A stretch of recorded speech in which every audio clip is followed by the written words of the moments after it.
In the world's dawn, God created the heavens and the earth on the second day. And on the very same day, God created the angels, archangels, and cherubim. And these heavenly creatures would inhabit the heavens. The renowned Gabriel and Michael were among these magnificent beings. But there was yet another entity who stood out due to his beauty and splendor, known as Lucifer. He was the most important creature God had ever created. But although he had so many qualities, or perhaps due to that, Lucifer was taken by pride. This is the vice that leads to arrogance, vanity, and endless haughtiness. Pride was one of the 7 deadly sins. The proud Lucifer considered himself to be so perfect that he decided to create his own throne, placed even above God, since he wished to be like God. To accomplish his plan, the evil angel deceived the other angels around him. Therefore, the father of falsehood had by his side 1/3 of the angelic beings who inhabited the heavens. Together, they would unleash a battle for heaven. But Lucifer encountered an outstanding opponent, Archangel Michael, who commanded the heavenly militia of God-loving angels. To defeat the Lord's angels, Lucifer turned himself into a mighty dragon and dueled against Michael, who wielded a flaming sword. Notwithstanding all his might, the dragon did not defeat Michael, since the latter had God by his side. Lucifer and his evil angels were banished from heaven. These angels fell on the earth and were trapped in hell. But Lucifer endured even greater punishment. He, once the most beautiful angel, was transformed into the heinous Satan. Lucifer and his fallen angels started to live in hell. But although defeated, Satan still wanted to avenge himself against his creator and decided to attack his greatest creation, humanity itself, which had been created in the image and likeness of God. A serpent-shaped Satan entered the Garden of Eden and convinced the innocent Eve to taste the forbidden fruit. And using his deceitful tongue, Lucifer concatenated the original sin, which caused Adam and Eve to be driven out of paradise. After that, Satan would devote all his efforts to alienate man from God, turning them into sinners so that they failed to reach paradise. Lucifer, the fallen angel, rejected God's grace, and therefore will spend eternity trying to destroy his work.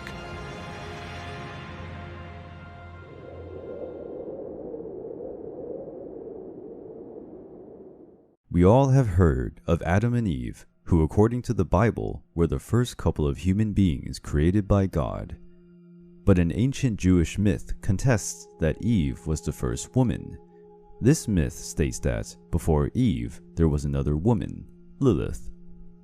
Unlike Eve, who came from Adam's rib, Lilith emerged from clay along with Adam.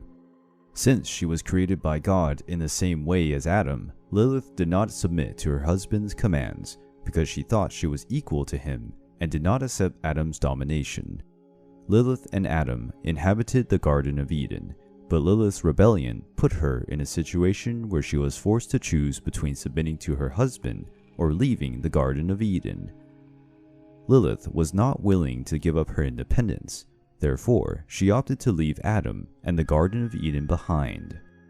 The first woman ever created went into exile and settled herself near the Red Sea. God sent angels in an attempt to convince Lilith to return to the Garden of Eden, but she turned her back on God. Without his wife, Adam started to feel lonely. God, seeing that he was struggling with loneliness, decided to create a new woman for him, Eve. Due to her decision to reject the Creator, Lilith was demonized. She was now considered a woman-shaped demon.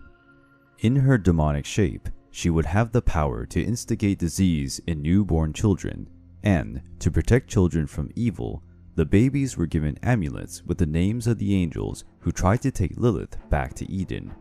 These stories affirm that Lilith was jealous of the happy life Adam and Eve led in paradise, and, as an act of revenge, she assumed the shape of a serpent and tricked Eve, forcing her and Adam to taste the forbidden fruit, which caused the couple to be expelled from the paradise. Lilith's story is quite well known, yet this version is not present in the Christian Bible, and it is rejected by both Catholics and Protestants. The version in which she would have been Adam's first wife is found in the Syriac alphabet text. The date of the writings is unknown, but it is believed that they were created already in the medieval era. The myth of Lilith is found in Hebrew, Babylonian, Sumerian, and Assyrian mythology. The figure of Lilith in Mesopotamia was seen as an evil deity, or, when associated with the moon, she was regarded as a goddess with different phases and therefore different moods. That way, she could be seen as a fertility goddess, but also as a devilish figure. There are theories that state that Lilith's absence from the Bible was created during the councils that defined the canonical books that would constitute the Bible as we know it today. The figure of Lilith as an independent and strong woman would go against the patriarchal structure, one of the cornerstones of the Judeo-Christian culture. For this reason, Lilith was embraced by the feminist movement. She is often regarded as the first feminist. The movement claims that Lilith was unfairly demonized, like most women in our history who have attempted to defy the patriarchy. Whether as a demonic figure or as a symbol of women's struggle, Lilith's story is still the subject of much interest.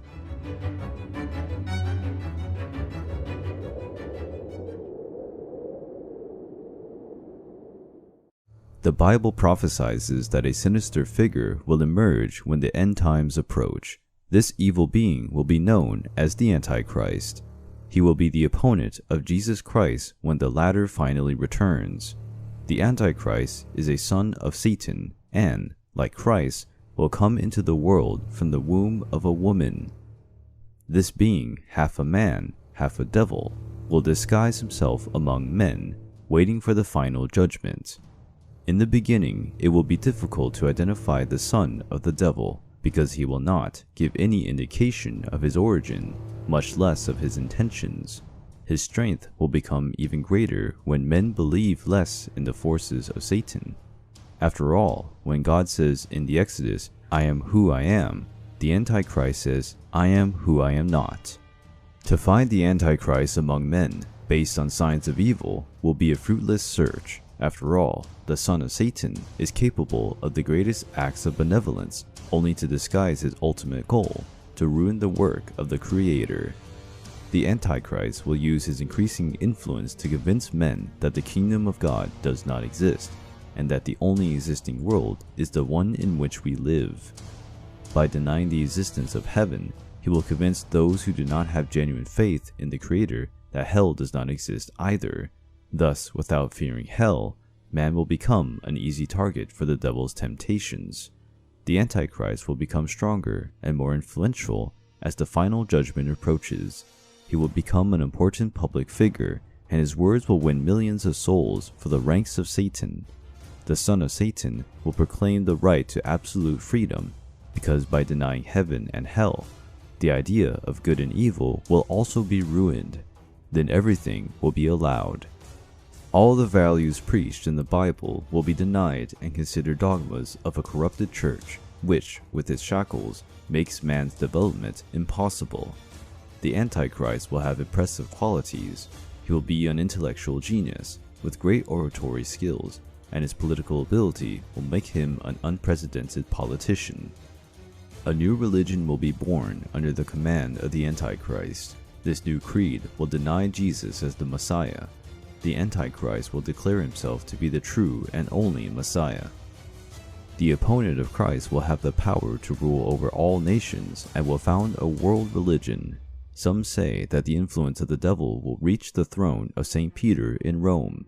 The church itself will be used to destroy the true faith. Like wolves disguised as lambs, they will use the words of the Lord in a distorted way, only in order to keep men away from God. The Antichrist will use tricks in the form of miracles to take the place that belongs to Christ.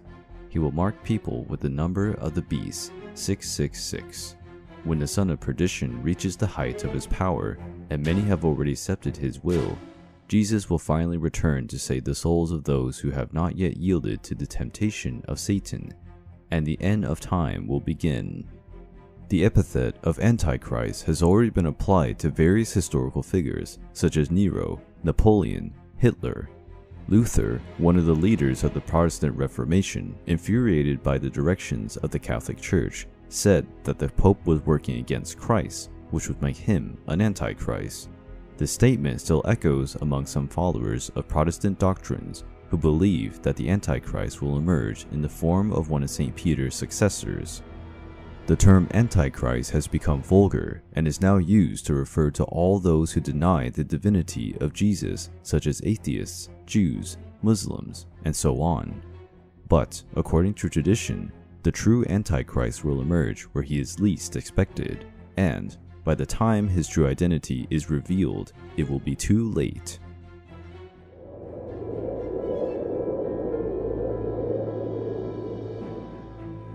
According to the Old Testament, there is a giant creature in the ocean's depths. His name is Leviathan. According to the sacred text of Jews and Christians, like all creatures that walk on land, fly in the air, and swim in the waters, Leviathan was also one of God's creations. This creature is described in the book of Job, where God himself describes this colossal monster. The beast resembles a huge marine dragon. Men would be consumed by fear whenever they spotted him. No man is brave enough to dare to awaken such a creature, since the idea of defeating it would be nothing but an illusion.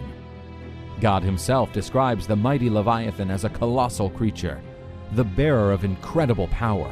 The huge monster creates massive waves when moving. His powerful mouth has dreadful teeth. His back is protected by rows of shields so close together that not even air can pass between them. Leviathan has a powerful blow that throws flashes of light. There's fire in his mouth and smoke in his nostrils.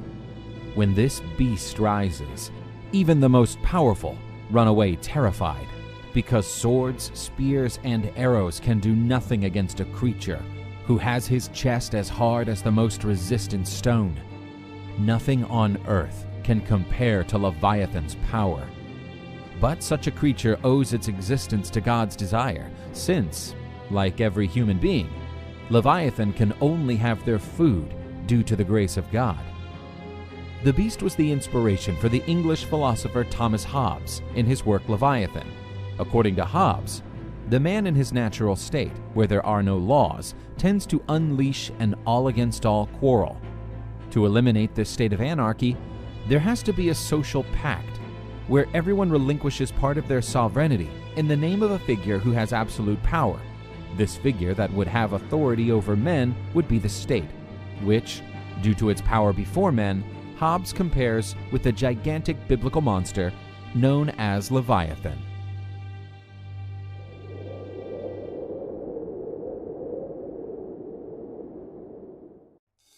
Satan is the most powerful demon in Judeo-Christian culture. His image as a red horned creature with a trident is already crystallized in the popular imagination. His name means adversary, the opposite of all that God and Jesus represent. Satan is always in an opposite position to God in the struggle for the souls of men. Traditionally, Satan is associated with the figure of Lucifer, who was once a heavenly figure. Because of his pride, he rebelled against God. Lucifer convinced other angels to fight alongside him against the Creator. But this rebellion was stifled by the Archangel Michael. Together with his divine militia, he expelled the rebels and threw them from heaven. Lucifer and the other fallen angels began to inhabit hell. The leader of the rebellious angels was identified as Satan himself. According to some interpretations, Satan had taken the form of a serpent and convinced Eve to taste the forbidden fruit, causing mankind to be cast out of paradise. Satan, when identified as the devil, assumes the personification of all evil. The Bible describes that one day God was visited by Satan, the accuser. The Lord introduced him to Job, a man so virtuous and faithful that his soul would be out of Satan's reach. But God's opponent noticed that Job was only faithful to God because he counted on his blessings. He had everything he wanted. Satan bet with God that, without his blessings, Job's faith would turn to dust and he would curse God. Job was left with nothing: his wealth, his servants, his prestige. He even lost his family. Satan lost the bet because, despite all that suffering, Job refused to curse the Creator. But Satan's most famous biblical appearance is his encounter with Jesus, who had gone into the desert under the guidance of the Holy Spirit, where he would spend 40 days and 40 nights fasting. Seeing the hunger that Jesus felt, Satan turned stones into bread. But Jesus resisted temptation. Satan challenged Jesus to throw himself off a mountain to see if he would be saved by angels. But Jesus said there was no need to test the Lord. Finally, Satan offered to give the world to Jesus if he would worship the Lord of Hell. But Jesus also rejected this temptation, claiming that he would only worship God and deny Satan. God's opponent, as well as the Creator, will send his Son to earth to prepare the ground for the final judgment. This son of Satan will be known as the Antichrist. Satan is not an exclusive figure in Judeo-Christian culture. This evil being is also present in Islam. He is known by the name of Iblis, an evil jinn who emerged from the fire. Iblis hated mankind with all his might, and his mission was to turn mankind away from God. Those who turn away from Allah, following in the footsteps of Satan, will be cast into the fire of hell, where they will find their just punishment. Whether in Christianity, Judaism, or Islam, Satan is present, trying to lead man astray from the path of goodness and justice.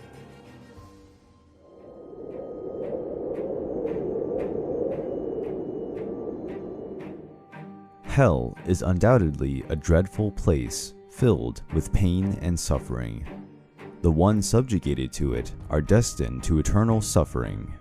But, according to some Christian traditions, the souls of sinners are not the only ones there. They share their misery in the company of the most sinister creatures, conventionally known as demons. Among these, 7 stand out, the 7 princes of hell. These demons are related to each of the 7 deadly sins. Belphegor, the lord of the fire, is also known as the demon of laziness. According to some traditions, Belphegor had once been a powerful archangel named Baal-peor, but when the rebellion of Lucifer was unleashed in the heavens, he did not join the rebelling angels, nor did he support the army of the Lord's angels.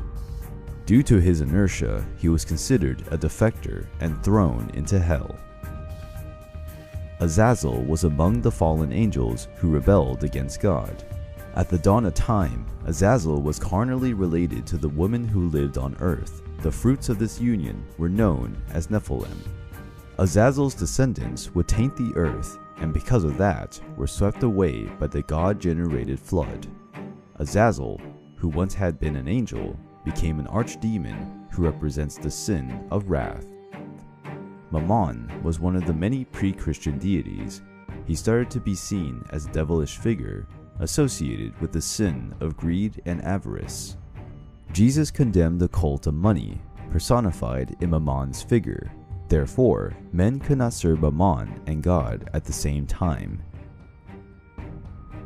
Beelzebub is associated with the figure of Baal, a former Semitic god of fertility, and Zebud, the lord of the flies. This merger gave rise to the figure of Beelzebub, the demon of pestilences. He is regarded as one of the most powerful demons, only behind Lucifer. His unquenchable hunger turns him into a relentless devourer. The plagues brought by the demon devour everything in its path. Therefore, he is associated with the sin of gluttony. Asmodeus is one of the most powerful infernal demons. His origin is found in the most impure man that ever existed. He was the king of Sodom, the sin city. Asmodeus guided Sodom's inhabitants towards depravity. Thus the city endured God's wrath and was devastated. Asmodeus, the most corrupt of men, was elevated to a demon when he reached hell, and due to his lust, he is related to that sin. Leviathan is a dreadful creature that lives in the depths of the Mediterranean. His massive power awakens fear in the hearts of men. The description of this creature is found in Job's book, and that account describes it as something like a water dragon. The colossal sea demon is associated with the deadly sin of envy. The last and surely the most renowned infernal prince is Lucifer, the leader of the angels who rebelled against God. Lucifer was the most beautiful of all celestial beings, and for having such a wide array of qualities, the sin of pride took hold of him. His excessive pride led him to find himself equal to God, and so he conducted a rebellion against his creator. The demons were defeated by the angelic forces of Archangel Michael, and the rebelling forces were expelled from heaven and thrown into hell. In the depths of the earth, Lucifer and the other hellish princes conspire to corrupt God's work. These demons await the days preceding Christ's return, when they will take the earth through the Antichrist, again fighting the Creator's forces.